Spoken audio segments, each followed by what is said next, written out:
Okay, so guys, ito yung ating S5B 3-axis gimbal. I-unbox and review natin siya kung paano siya gamitin. Ito yung specification and features na pwede siyang i-check dyan.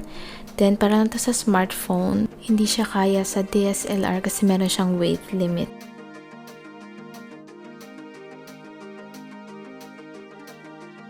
So, tadaan! Ayan, meron lang siyang dalawang manual and instruction kung paano gamitin.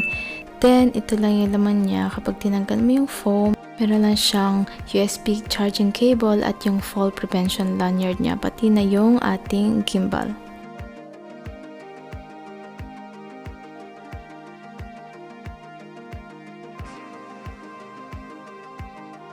So, ito yung control panel niya, joystick, up and down, left, right, pwede mo siyang i-control dyan.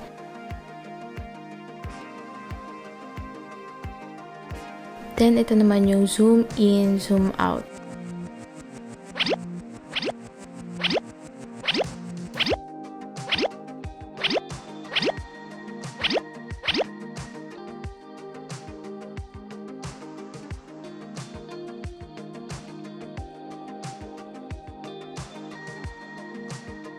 Okay, sa left side, yung charging port niya, after full charge, pwede mo siyang magamit up to 12 hours.